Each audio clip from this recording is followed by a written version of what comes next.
estudiante de doctorado Eduardo Gabriel Torres Conde. Ya se rompió. Su investigadora responsable, la doctora Brigitta Van Tustenbroek. Y bueno, Eduardo Gabriel Torres Conde es originario de Cuba, donde obtuvo el grado de licenciado en biología en la Universidad de La Habana. Realizó estudios sobre ecología y salud de pastos marinos, los cuales derivaron en 2 publicaciones. Posteriormente obtuvo el grado de maestro en ciencias marinas en la misma universidad con mención honorífica. Es colaborador, en colaboración con la Universidad de Cádiz en España, donde investigó la influencia y variabilidad ambiental y oceanográfica de la distribución de sargazo pelágico y Physalia physalis en el Atlántico, generando 5 publicaciones en este trabajo. Más adelante obtuvo una maestría en inteligencia artificial con mención honorífica en el Centro Europeo de Posgrado y Empresas, en colaboración con la Universidad de Alcalá, en la Universidad del Rey Juan Carlos en Madrid, España. Actualmente es candidato a doctorado en ciencias de ciencias en esta universidad, en este posgrado, me supongo, ¿verdad? De ciencias biológicas. De ciencias biológicas, eso es lo que no tenía ahí claro. En el posgrado de ciencias biológicas, su enfoque es en la restauración de pastos marinos en zonas afectadas por mareas marrón de sargazo en el Caribe mexicano. Paralelamente, ha continuado su línea de investigación sobre los impactos, manejo y dinámica de sargazo pelágico, los cuales han resultado en 12 publicaciones durante sus 4 años de doctorado. Además, durante este periodo ha ejercido como revisor de 11 revistas indexadas y ha contribuido al avance del conocimiento en su campo. Te damos la bienvenida y gracias. Muchas gracias.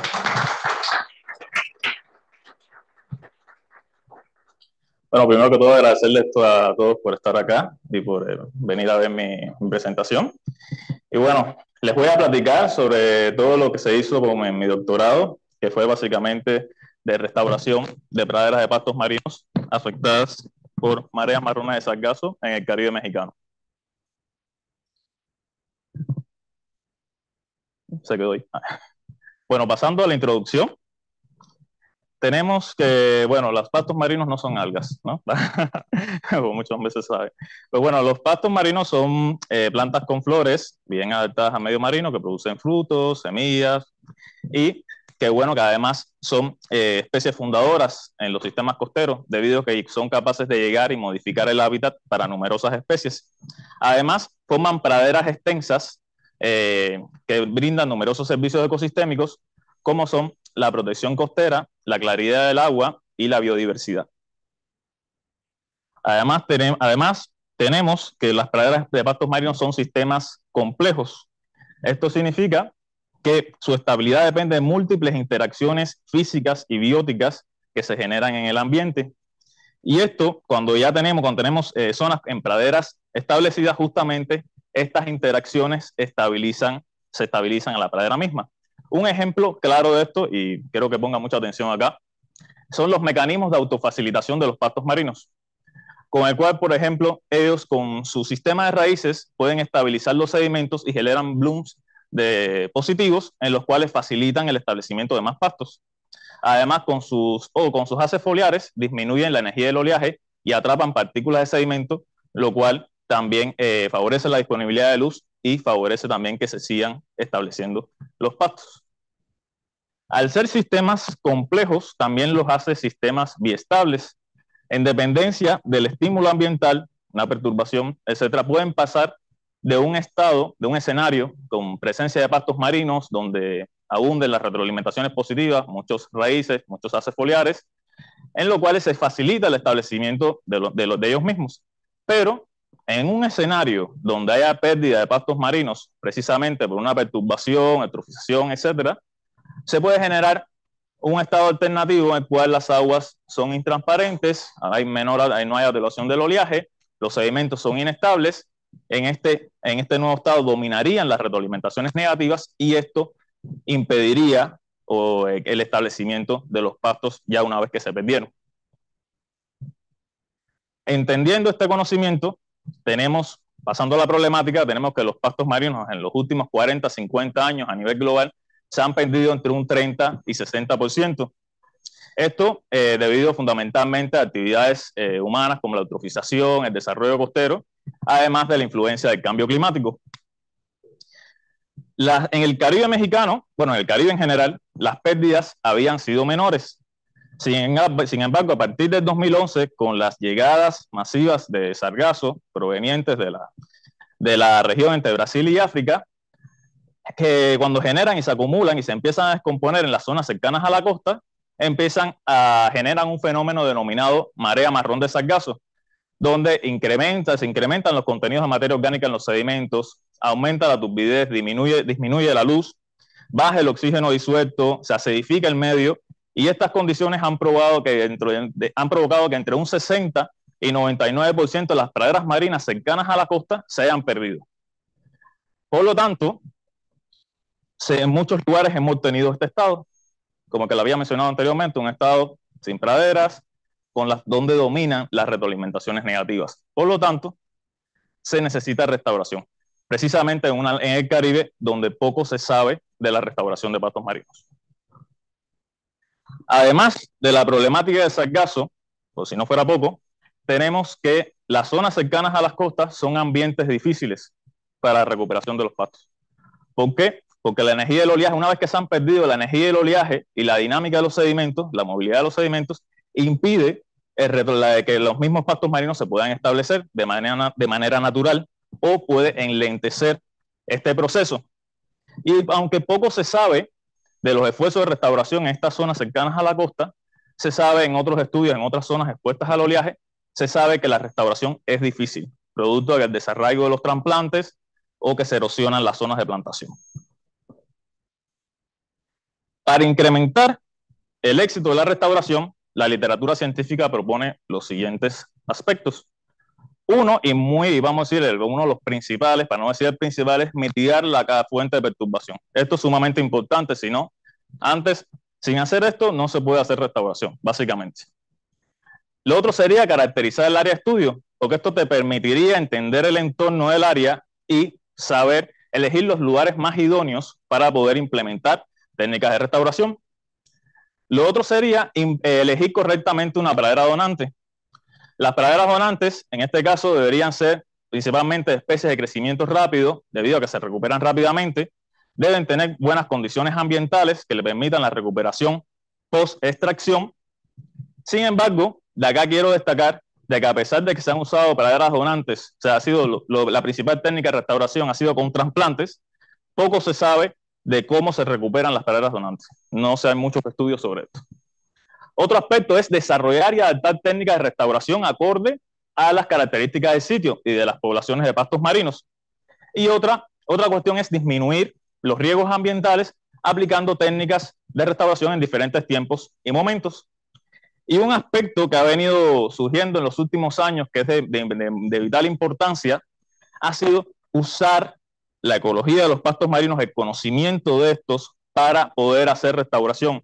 En este caso, tratar de crear un hábitat adecuado, reconstruyendo las reinteracciones y retroalimentaciones positivas a través de precisamente acciones de restauración.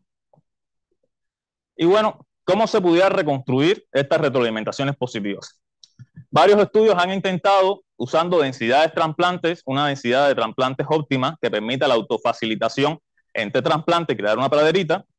Otro ha sido usar trasplantes de especies de crecimiento rápido, debido a que estas especies pueden crecer rápidamente y eso mismo ayuda a reconstruir estos procesos de retroalimentación.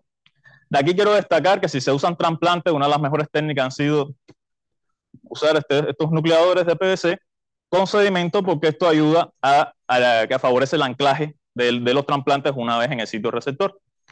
Otro aspecto ha sido usar organismos de relación mutualista, como es el caso de los bivalvos, que estos ayudan a estabilizar el sedimento y contribuyen a la estabilización de los pastos marinos.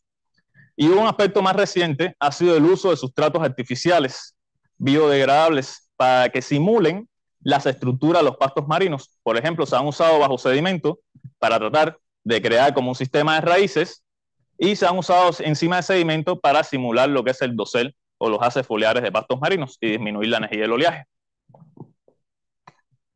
Sin embargo, de acá quiero destacar un aspecto muy importante, es que todos estos intentos que se han tratado, la mayoría de ellos han intentado crear una pradera desde cero, han intentado tratar de crear una pradera a través de trasplantes, lo cual es bastante difícil y requiere mucho esfuerzo.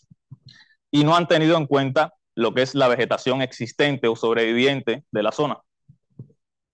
Por lo tanto, el enfoque novedoso de nuestro estudio es que la recolonización de los pastos marinos, y no solamente los pastos, sino también de los manglares y otros ecosistemas, ocurre durante una ventana de oportunidad, que es un periodo de condiciones relativamente en calma, donde por ejemplo, los pastos marinos, los pequeños brotes se pueden asentar y establecerse.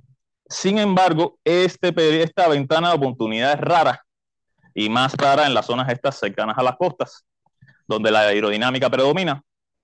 Por lo tanto, el objetivo, o vamos a decir principal, de acá, es que vamos a tratar como un enfoque novedoso de asistir la recolonización de pastos marinos existentes mediante la creación de un hábitat adecuado a través de la reconstrucción de procesos de retroalimentación positiva.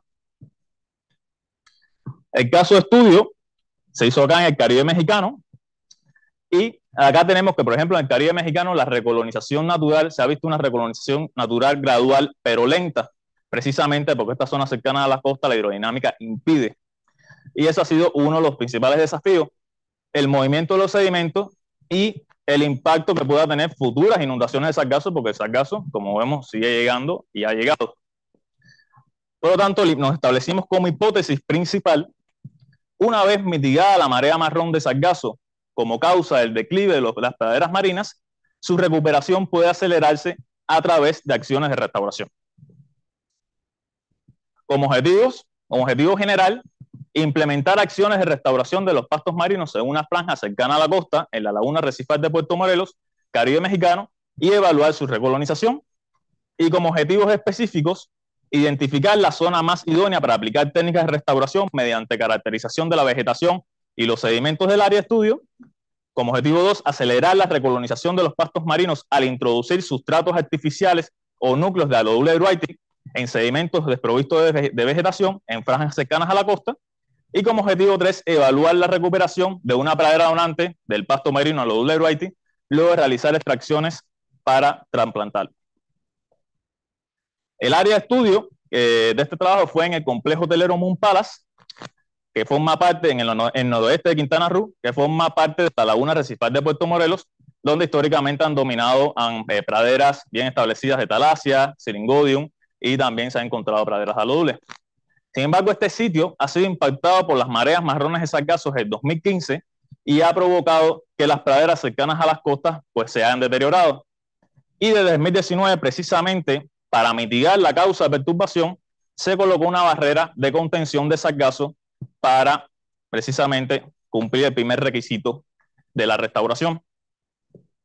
Pasando al capítulo 1, en este capítulo tuvimos como objetivo caracterizar el área de estudio, identificar la zona más idónea para aplicar técnicas de restauración mediante la caracterización de la vegetación y los sedimentos en el área de estudio. Aquí básicamente, primero hicimos una caracterización de la vegetación para ver cómo estaba su estado. Se voló un dron para obtener este automosaico que pueden observar acá y se realizaron transectos perpendiculares a la costa donde se tomaron fotos de 0.45 por 0.55 para ver cómo estaba el fondo marino. De las fotos se realizó un proceso de clasificación y se identificaron las clases de fondo más abundantes. Las clases fueron clase 1 de arenal básicamente, clase 2 de arenal con poca vegetación, la clase 3 de arenal con algas rizofíticas, clase 4 de pradera mixta, clase 5 de macroalgas diversas, clase 6 de pastos marinos poco densos, clase 7 de pastos marinos densos principalmente dominados por la especie clímax y clase 8 de vegetación muerta. De acá, entre las fotos y el automosaico, obtuvo este mapa de clasificación supervisada en el cual pueden observar la distribución de las clases, de las diferentes clases en la zona de estudio. Y aquí quiero que observen principalmente cómo la vegetación, con los colorcitos verde y azul, se encuentran principalmente luego de los 120 metros de la costa y las zonas más cercanas a la costa está precisamente desprovista de vegetación. Teniendo en cuenta el mapa y verificaciones de campo, se colocaron 15 parcelas de 40 metros cuadrados en las zonas colindantes a la vegetación y se asignaron aleatoriamente diferentes tratamientos, lo que fue un control donde no se manipularon los sedimentos desprovistos de vegetación, un tratamiento con trasplantes de Alodula eruaiti con núcleos y un tratamiento con sustratos artificiales. Además, hicimos una colecta de sedimentos en diferentes puntos en el área de estudio y obtuvimos estos mapas de interpolación, donde se puede observar lo que es la materia orgánica, el porcentaje de materia orgánica y el diámetro del grano medio. De aquí quiero que observen que las mayores concentraciones de materia orgánica y de granos finos precisamente fueron las zonas más cercanas a la costa, donde impacta la marea marrón de sargazo, y en la zona sur del área de estudio, donde hay un sitio de acumulación de sargazo donde no se recoge. Y precisamente las parcelas, una de las cuestiones positivas fueron que evadieron estas zonas con, la mayoría de las parcelas evadieron estas zonas con elevada, vamos a decir, con sedimentos muy lodosos, que pudieran ser también un impedimento para la restauración. Y bueno, ya una vez caracterizada el área y colocadas las parcelas, pasamos al pollo del arroz, que fue a la asistencia en la recolonización de pastos marinos cercanos a la costa. Aquí el objetivo principal fue acelerar la recolonización de los pastos marinos al introducir sustratos artificiales o núcleos de Alodula eruaiti en sedimentos desprovistos de vegetación en franjas cercanas a la costa. Y como hipótesis, tuvimos que ambos métodos aumentarán las tasas de recolonización en las praderas de pastos marinos en estas áreas sin vegetación. Y bueno, ¿cómo colocamos estos tratamientos? Utilizamos este tipo de sustratos, más o menos de esta dimensión, 90 por parcela, para simular, los enterramos bajo sedimento, para simular lo que sería como un sistema de raíces. Colocamos una densidad de 90 y para el tratamiento de trasplantes usamos estos nucleadores de PVC, donde venía con su sedimento de la pradera donante y su trasplante de Alodula eruaiti, que venía con de entre 3 y 10 haces. De acá quiero destacar que además también hubo una distancia entre los sustratos y los trasplantes de 50 centímetros. Y precisamente esta densidad y distancia fue utilizada en pruebas precisamente que se habían realizado previamente, pilotos del laboratorio de pastos marinos.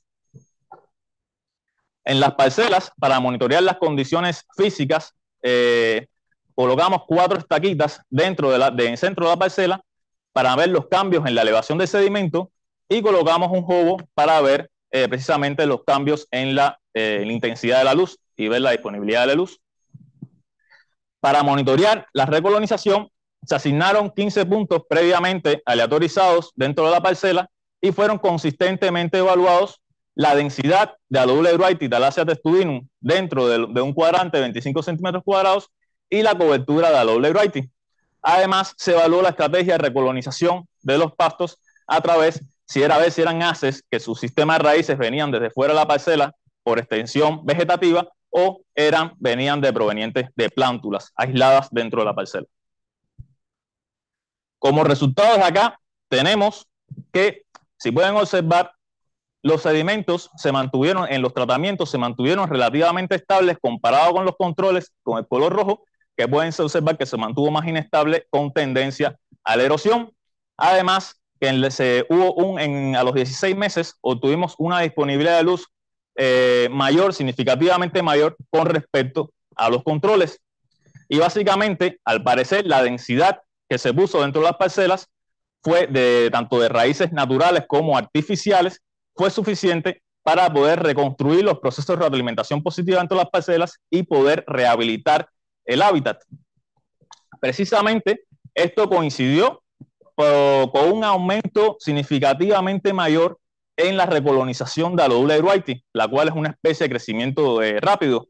Y acá quiero observar, básicamente, observen cómo pasó de zonas completamente sin vegetación a una pradera bien densa de Alodula eruaiti. Aquí les pongo un videito. Esto es dentro de la parcela. Y bueno, como pueden ver, había una pradera sumamente densa de zonas donde ya dentro de un año, donde previamente no había nada de vegetación.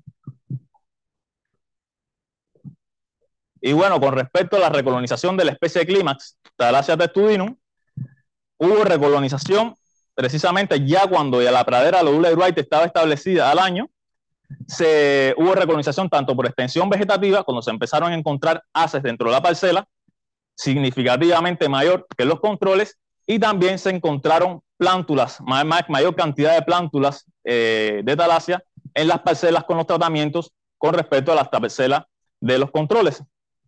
Y acá, básicamente, quiero mencionarles de que una vez que al año ya teníamos establecido una buena pradera de W. Wright, la cual contribuyó a cambiar las condiciones de más luz y sedimentos estables, esto favoreció al establecimiento de Thalassia testudinum, que es una especie de climas de crecimiento lento y necesita para establecerse de condiciones previamente mejoradas que no tenía anteriormente. Por lo que podemos decir de que se logró acelerar la sucesión comunitaria de pastos marinos en la zona con tratamientos.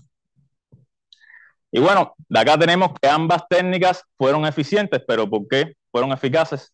Básicamente con los trasplantes, principalmente fue que fuera una especie de crecimiento rápido a W. Wright, la cual logró, con la densidad que se puso, autofacilitarse y poder básicamente crecer rápidamente y lograr establecerse. También fue el método de siembra. Con el método de siembra se vino con su núcleo, con su sedimento original, y esto también favoreció que el núcleo se pudiera anclar. Además, con respecto a los sustratos, tenemos que lo que también favoreció su efectividad fue la densidad y la distancia entre unidades, que aparece que fue óptima para poder reconstruir los procesos de retroalimentación positiva. También al utilizar unidades de pequeño tamaño, a diferencia de los paneles que se usaban anteriormente, se ahorró mucho costo y esfuerzo, porque además son mucho más fáciles de enterrar estos, y además se evita menos la socavación con respecto a los paneles más grandes, que era uno de los limitantes de usarlos. Y un aspecto importante del uso de sustratos es que no requiere la colecta de material vegetal. Es uno de los aspectos más importantes. Por lo tanto, a pesar de que las dos técnicas fueron efectivas, la técnica con los sustratos no impacta una pradera donante. Y bueno, además de la efectividad que tuvieron las técnicas, no fue lo único que permitió asistir la recolonización de los pastos marinos. También fue la estrategia de las dimensiones de la parcela, donde el lado más largo de la parcela, 10 metros, estuvo paralelo a la zona de la costa, y esto ayudó a amplificar el efecto de las unidades contra la energía del oleaje y el movimiento de sedimentos. Y además, y otro aspecto sumamente importante, fue la presencia de la barrera de contención de sargazo, que esto no solo evitó que el sargazo siguiera entrando en la zona y siguiera generando marea marrón, sino que también creó condiciones hidrodinámicas más benignas dentro de la zona de restauración en comparación como pudiera estar sin la barrera. Y básicamente, con todos estos factores, logramos crear una ventanita de oportunidad para lograr pasar de un estado previamente con pérdida de pastos, condiciones de disponibilidad de luz más bajas, sedimentos inestables, a una zona donde los pastos se lograran recuperar, aguas más claras y mayor estabilidad de los sedimentos. Por lo tanto, aquí tenemos o presento una estrategia en la cual puede tener aplicabilidad para más de las 15 naciones y zonas costeras que actualmente están siendo impactadas por el sargazo, y en zonas donde puede haber movilidad de sedimentos que no necesariamente tiene que ser en una zona exclusivamente costera. Pero, sin embargo, para incrementar la aplicabilidad es necesario poder hacer otros estudios en otras zonas y con otras especies para ver cómo pudiera ser el comportamiento. Y bueno, básicamente este estudio se encuentra publicado en la revista Restoration Ecology. Bueno, pueden acceder a ella si gustan. Pasando al capítulo 3, aquí básicamente evaluamos la recuperación de la pradera donante que usamos para los trasplantes de W. Wright. Tuvimos como objetivo analizar la recuperación de la pradera donante de W. Wright en relación con la densidad de extracción de núcleos, y como hipótesis tuvimos que a mayor densidad de extracción, menor tasa de recuperación. ¿Y por qué establecimos esta hipótesis? Cuando hay un disturbio de alta intensidad, que puede ser por eutrofización, un huracán, un ancla o precisamente la extracción masiva para trasplantar, esto puede disminuir los pastos marinos hacia una densidad crítica, o lo que se llama tipping point, lo cual puede provocar que haya una ralentización de la recuperación en estas zonas donde se ha bajado mucho la densidad. Por lo tanto, nosotros esperábamos que a mayor densidad de extracción de núcleos para trasplantar, hubiera una menor tasa de recuperación. Bueno, una vez entendido este conocimiento, se usaron los datos del laboratorio de pastos marinos para hacer una prospección y localizar praderas donantes, y localizamos una cercana de la zona de restauración, la cual tenía un área bastante grande, de más de 3.000 metros cuadrados. Esta praderita que podemos observar ahí, muy bonita. En esta pradera hicimos una caracterización tanto de la vegetación como de las condiciones ambientales. Con 40 de 25 centímetros cuadrados evaluamos la cobertura, densidad y altura del dosel de Aleules wrightii, que fue básicamente una media de 45% de cobertura, una densidad de 1.280 metros cuadrados de Aleules y una altura del dosel de media de 16 centímetros. Además se colocó un jobo para ver la disponibilidad de la luz, que fue de más de 20.000 lux, lo cual es una condición de luz bastante buena para lo que se llama acá en el tema de la laguna arrecifal.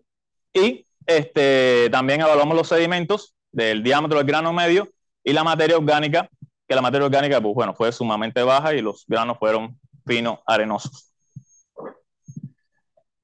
Ya luego de caracterizar la parte de las condiciones ambientales de la vegetación, procedimos a colocar 24 parcelas de 1 metro cuadrado y en cada parcela se asignó aleatoriamente diferentes tratamientos de extracción, los cuales fueron un control sin extracciones, un control de procedimiento, colocando el núcleo para ver si tenía un impacto sobre las extracciones. Se estableció una baja intensidad de extracción que fue de 9 y 25 núcleos en 1 metro cuadrado, una mediana intensidad de 64 núcleos y una alta densidad de 121 núcleos en 1 metro cuadrado, que representaba prácticamente un 20% de la parcela. Y en 9 puntos dentro de todas las parcelas se colocaron 9 marquitas en las zonas de extracción para ver precisamente la recolonización en estas zonas. En el caso de los controles, obviamente, se colocaron en zonas donde habían pasto, porque no hubo extracción, para poder tener como control. Para monitorear la recuperación en la pradera donante, a nivel de muestras se hizo conteo de los haces dentro de las marquitas. Se evaluó a nivel de pradera la cobertura en las parcelas, tomando fotos de 20 centímetros cuadrados, 5 fotos en diagonal, y se evaluaron los cambios de elevación de sedimento, haciendo mediciones en las estaquitas que venían con las marquitas, para ver precisamente si había un impacto con respecto a la densidad de extracciones sobre la movilidad de los sedimentos. Y bueno, acá básicamente quiero que observen varios aspectos. Uno, es que el control de procedimientos no tuvo un impacto no hubo diferencia significativa con respecto al control, entonces no hubo un efecto como tal del uso del método. El otro aspecto importante es que tanto el número de haces como la cobertura a los 6 meses ya se había recuperado para todos los tratamientos. Y la tasa de recuperación para los números de haces fue de 1 a 3 haces por mes para todos los tratamientos de extracción. Por lo tanto, no hubo ni siquiera en la densidad de mayor extracción una ralentización. Y podemos observar acá como en el mes 0, fue uno de alta intensidad de 121 núcleos, y como a los 6 meses ya básicamente se había recuperado completamente.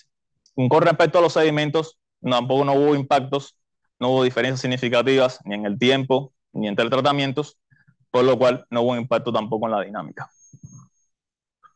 Con respecto a, pues bueno, ahora nos preguntamos, ¿y por qué se recuperó bien, no? Y tan rápido. Bueno, principalmente, uno por la selección adecuada de la especie, que fue Aleules wrightii, la cual es una especie de crecimiento rápido que al parecer con esa alta intensidad de extracción no fue un problema y logró recuperarse rápidamente. La otra cuestión fue el método de extracción. Al sacar pequeños núcleos de este tamañito dentro de una pradera, esto aumenta la relación área-borde y favorece que los haces externos pues, se puedan meter dentro de las parcelas, dentro de la zona de extracción con respecto a una zona más grande. Es más fácil la recolonización si sacas pequeños parches. Y el otro aspecto fue que, bueno, la altura del dosel fue relativamente baja, y esto también evitó el autosombreamiento para los nuevos reclutas y que pudiera afectarlos. Otra cuestión importante fue, pues, precisamente la presencia de una pradera amplia de más de 3.000 metros cuadrados, las cuales tenía suficientes raíces, suficientes haces foliares para mantener los procesos de retroalimentación positiva, y esto generó mantuvo condiciones adecuadas de disponibilidad de luz, sedimentos estables, que permitieron precisamente a estos pequeños parchecitos que se sacaron en la pradera, pues recuperarse rápidamente. Y a los 6 meses ya teníamos una praderita. Y bueno, este artículo ya también fue publicado también en la revista Restoration Ecology, y pueden acceder a él si quieren investigar más. Bueno, como conclusiones finales del trabajo, se tiene que la eliminación de la marea marrón de sargazo como causas del declive de las praderas marinas mediante la colocación de una barrera de contención de sargazo en la franja cercana a la costa de estudio fue crucial antes de implementar técnicas de restauración. Mantener esta barrera es igualmente crucial para la preservación de las praderas nativas mientras persistan las arribazones de sargazo. La caracterización de la franja cercana a la costa de estudio mediante transectos lineares, la elaboración de un mapa de clasificación de fondos y el análisis de sedimentos permitió identificar zonas fragmentadas sin vegetación con moderadas cargas de materia orgánica, idóneas para la aplicación de los tratamientos de restauración. Esta caracterización también contribuyó en optimizar la logística de la intervención al concentrar los esfuerzos en las áreas con mayores probabilidades de éxito. Es posible extraer hasta un 20% de material vegetal de manera sostenible de una pradera donante extensa de Allodial variety con condiciones favorables como disponibilidad de luz, sedimentos arenosos y estables para el crecimiento de pastos marinos, utilizando núcleos de pequeño tamaño de 4 centímetros de diámetro extraídos del centro de la pradera. Además, es posible acelerar la recolonización natural de las especies de pastos marinos en franjas cercanas a la costa, moderadamente dinámicas, si se reduce el movimiento de los sedimentos mediante técnicas de restauración.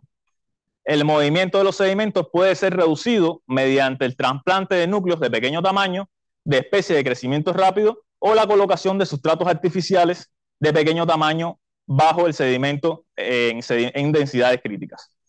También la recolonización de especies de pastos marinos de rápido crecimiento puede favorecer el establecimiento natural de la especie climas, y el uso estratégico de pequeñas unidades de sustrato artificial bajo sedimento puede suponer una ventaja frente a los trasplantes debido a que puede reducir el esfuerzo de la restauración y evitar daños a las poblaciones donantes. Y bueno, ya esto no es parte de la tesis, pero vamos a decir que son unos resultados sorpresitas. Creo que todavía me queda algo de tiempo. Básicamente lo que quiero traer acá son resultados nuevos que tenemos, que ya no forman parte de la tesis, cual quiero que entiendan que la restauración de pastos marinos solamente fue un componente adicional a toda una serie de manejos que se hicieron en la zona hotelera Moon Palace. Y por ejemplo, la colocación de la barrera, barcos especializados en la recogida de sargazo, la presencia de dunas artificiales que colocaron. O sea, fue toda una serie de manejos que, junto con la restauración de pastos marinos, logramos disminuir la materia orgánica en los sedimentos más cercanos a la costa. Como pueden observar en estos mapas de interpolación de antes y después, la materia orgánica en las zonas más cercanas precisamente había disminuido, precisamente ya que no estaba acumulándose tanto sargazo en la playa, precisamente por el manejo que se realizó. Y acá quiero que observen, estos fueron unos perfiles de playa que se realizaron, y básicamente logramos estabilizar la zona de la playa, que venía sufriendo una erosión crónica, como varias playas de todo el Caribe mexicano, y todas las acciones de manejo obtuvimos que se logró estabilizar el perfil de playa. Y además logramos incrementar significativamente la disponibilidad de luz dentro del área de restauración. Por lo tanto, aquí lo que quiero llevar como mensaje principal es que la restauración, sí, es importante, la acción de los científicos es importante, pero tiene que venir integrada con lo que llamamos las partes interesadas, en este caso, como lo fue el hotel, para poder obtener una recuperación de los servicios ecosistémicos ya a nivel más espacial. Y bueno, como los pastos marinos, yo también fui solamente una pieza en todo este rompecabezas. Esto realmente fue parte de una serie de instituciones que participaron, en que las cuales esto no hubiese sido posible sin la participación de los AMO, del Instituto de Ingeniería, el Laboratorio de Pastos Marinos.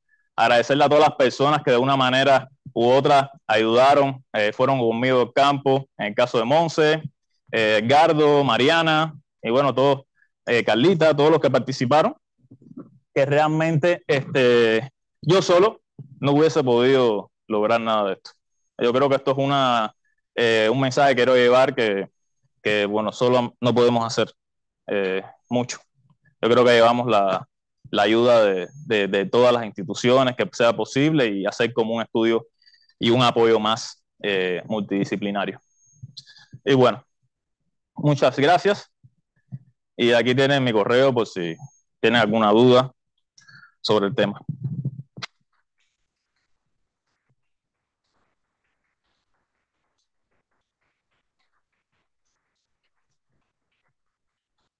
Muchas gracias, Eduardo. Muy interesante tu presentación. Gracias. Muchos apoyamos, sabemos el trabajo y el esfuerzo que requirió en campo, ¿no?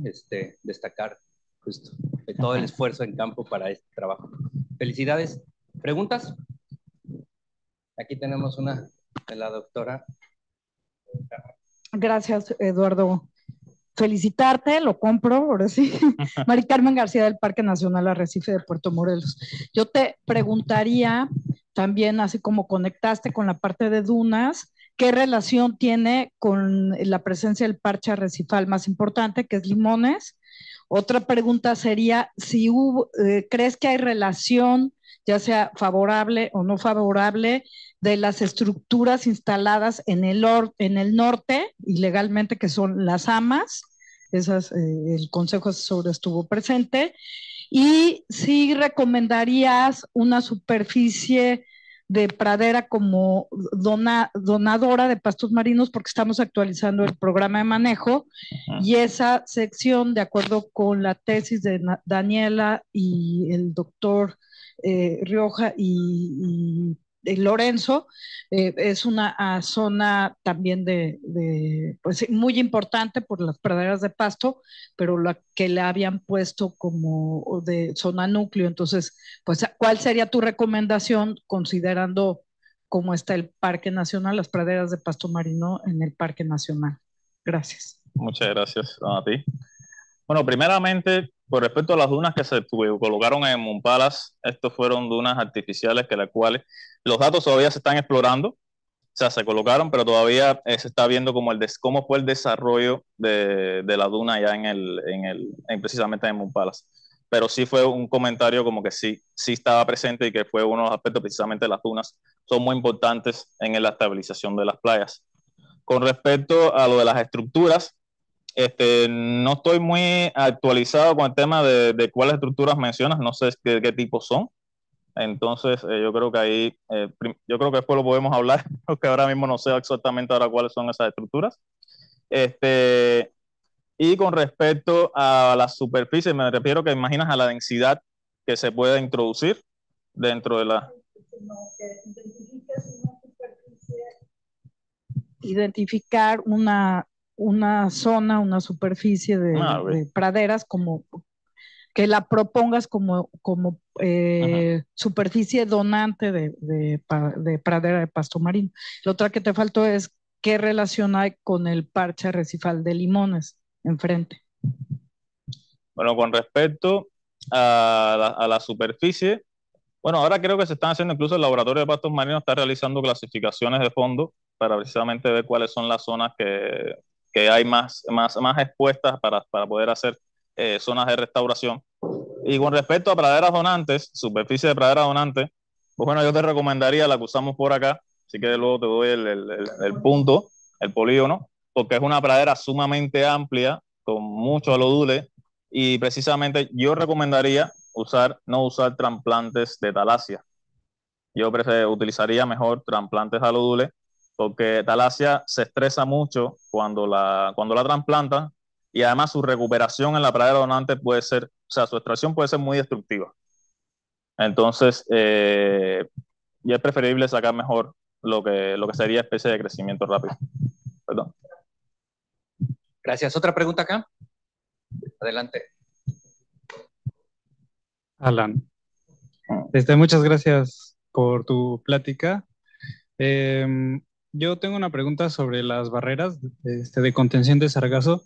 ¿Cómo mencionas que pues, son buenas, pero sabes el impacto también que pueden tener los anclajes de estas barreras con la pradera y cómo es, digamos, sí, estamos restaurando esta parte, está creciendo, pero también se está fragmentando por otro lado y el sargazo que va llegando también se va acumulando ahí y pues no todos los días lo van sacando, ¿no? O sea, ese mismo también se va hundiendo y por lo tanto puede afectar las comunidades que están en la Laguna Media o bueno, etcétera, ¿no?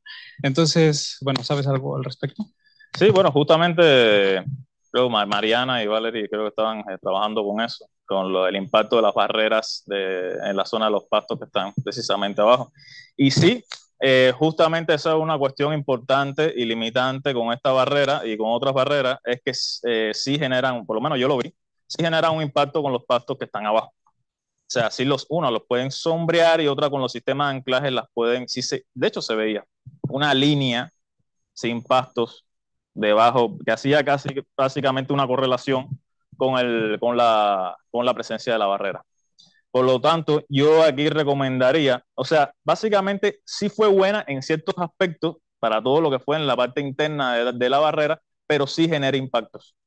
Sí genera impacto. Entonces, en este caso, yo creo que sí, o sea, teniendo en cuenta este conocimiento, yo creo que lo que habría es hacer una barrera con otro tipo de sistema, en el caso de hacer una restauración, y obviamente temporal. Por ejemplo, crear con la barrera y acciones de restauración una ventana de oportunidad en zona costera para que los pastos se puedan restablecer, pero teniendo en cuenta en cómo mejorar, o sea, hacer una mejor barrera que el sistema de anclaje no impacte sobre los pastos. Entonces, yo sé que eso es un aspecto que hay que trabajar. Sí, tengo otra. Perdón, bueno, si alguien más quiere, pues, ¿no?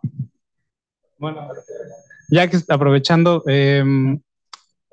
para la especie de Alodule wrightii, que es una especie de pasto que crece muy rápido, ¿cómo se podría proponer este tipo de retroalimentación positiva para que la especie clímax, en este caso Thalassia o Syringodium, puedas en el siguiente paso de restauración incluirla pues en la restauración, bueno, todo este proyecto?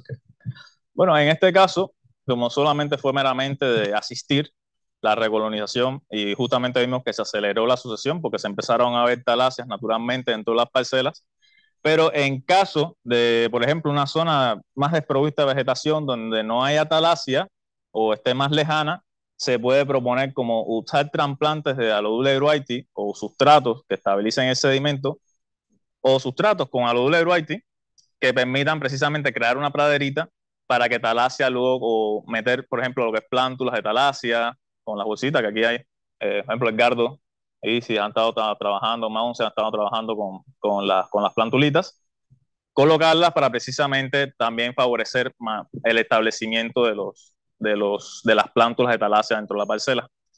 Pero básicamente talassia es una especie que no le gustan las condiciones difíciles. O sea, sí, bueno, la hemos visto en condiciones difíciles, pero sí lo que tiende a pasar es que Alodule wrightii como especie pionera crea condiciones adecuadas y precisamente talassia llega después ya con condiciones más mejoradas y por medio de la sucesión de pastos marinos pues se empieza a establecer y empieza a desplazar a Alodule wrightii. Gracias. ¿Hay preguntas en línea?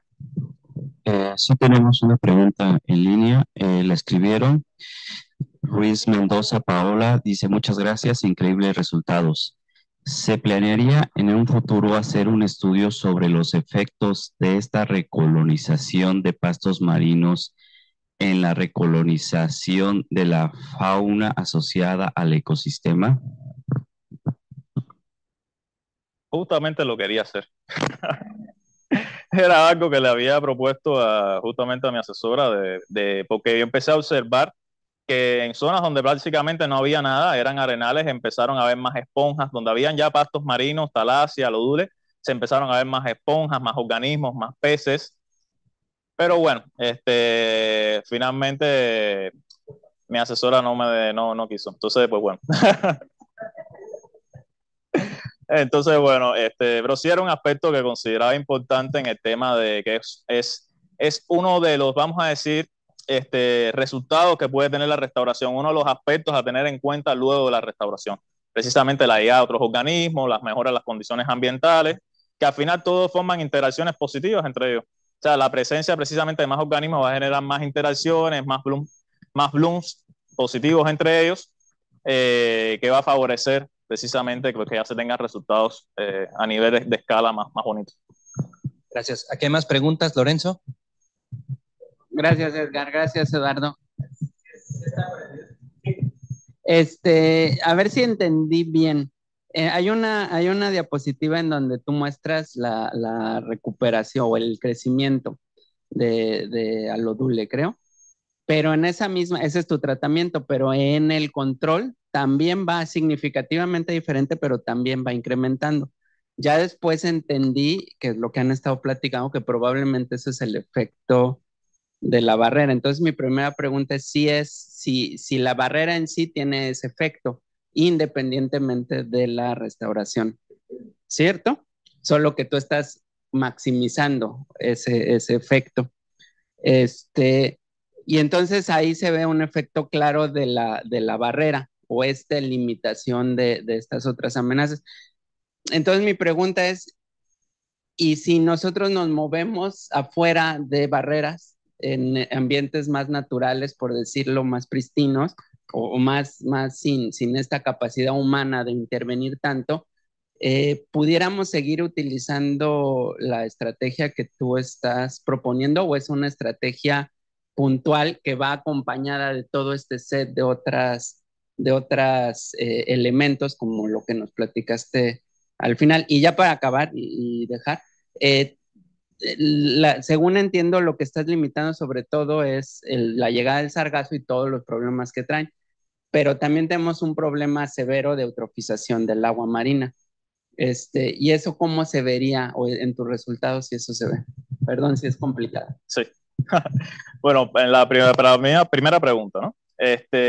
Mira, yo esperaría, o yo realmente, siendo honesto, la recolonización natural hubiese ocurrido sin haber hecho restauración. O sea, solamente creo que con la presencia de la barrera hubiera habido una recolonización natural donde se pare el sargazo, hay condiciones hidrodinámicas más benignas dentro del área de restauración, y como vimos en los controles se estaba recuperando. También hubo un aumento significativo. Ahora, en este caso nosotros lo que hicimos fue, bajo esas condiciones más nobles, aceleramos la recolonización, que fue lo que logramos hacer. Y sí se encontró, por ejemplo, en los tratamientos donde se aplicó una recuperación más rápida. Pero básicamente, si hubiésemos hecho esto, por ejemplo, los tratamientos de restauración sin la barrera, probablemente a lo mejor hubiese funcionado, pero a lo mejor no. Yo creo que la barrera sí cumplió un papel muy importante como complemento de la restauración. Y más en una zona costera, donde sabemos que la hidrodinámica es fuerte. Y con respecto a la otra pregunta de la eutrofización, de aquí básicamente, ¿viste los mapas de materia orgánica que estaban acá? A ver, los muchos. Ya se rompió. Los valores de materia orgánica, incluso habiendo detenido el sargazo, siguen siendo altos. Entonces, bueno, uno de estos se debe a un componente principal, el primer componente, que es el sargazo, de las mareas marrones previas que han eutrofizado bastante el ambiente, pero también las zonas costeras han sufrido mucha eutrofización mucha eutrofización por la parte humana. Y esto, por ejemplo, Mompalas sí tiene los sedimentos son muy lodosos. Y no son precisamente, o sea, pues por el sargazo también, pero es precisamente también por toda la eutrofización costera que ha habido. Y natural también, porque creo que hay como una afluencia de un río cerca que también mete nutrientes. Sí.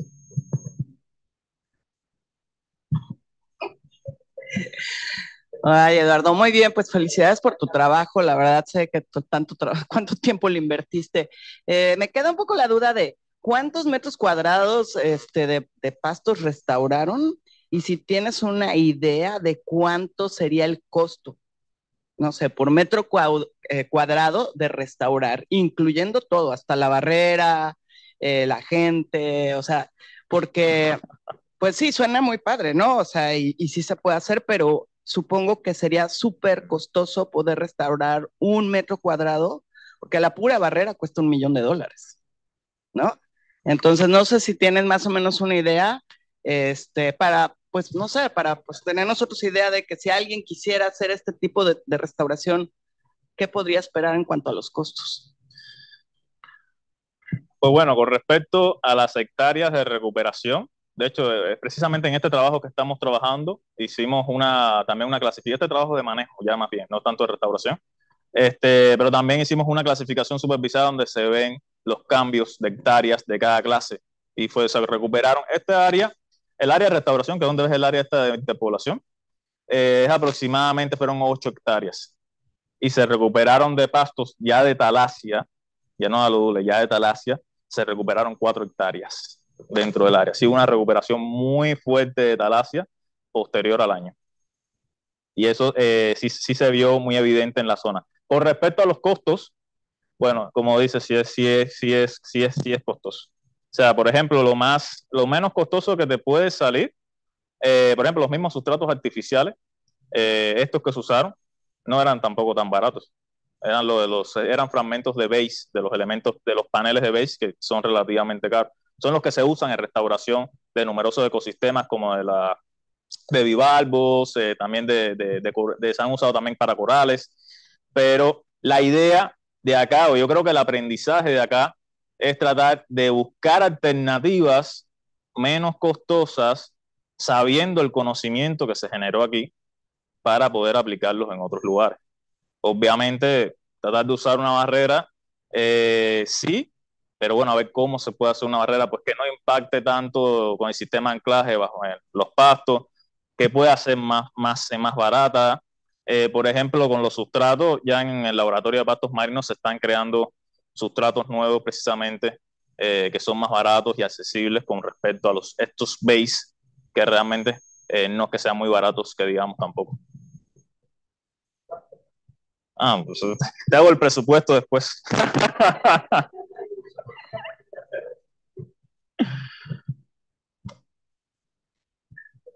Bueno, ¿sí?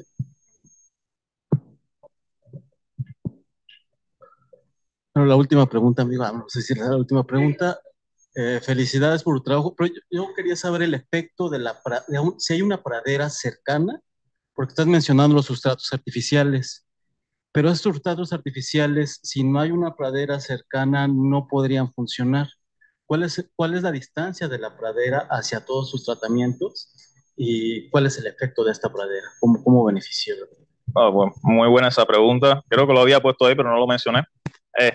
Precisamente la distancia de la parcela con respecto a la pradera, donde se aplicaban los tratamientos, fue entre 1 y 3 metros de distancia entre la parcela y la zona de vegetación, por ejemplo, la pradera de Loule Rights. Y esto sí fue sumamente importante, porque exactamente como dices, si se hubiesen colocado sustratos sin vegetación colindante, pues nada, se quedan ahí, segundo. No tienen ningún efecto. Precisamente el efecto de acá fue tratar de crear condiciones de hábitat más adecuadas para una zona de vegetación sobreviviente. Ya se están tratando de explorar, no sé, usar los sustratos con trasplantes o una densidad de trasplantes con sustratos, a ver cómo funcionaría. Pero en este caso solamente fue sustratos sin vegetación, ¿no? O sea, dentro de la parcela, precisamente para tratar de asistir la recolonización. Pero como dice, esa fue la parte más clave de este trabajo. Bueno, ¿les parece la la última pregunta y los invitamos a seguir esta convivencia, esta plática. En la palapa va a haber comidita, algo de botana, y cerramos con la última pregunta de Miguel. Felicidades, Eduardo.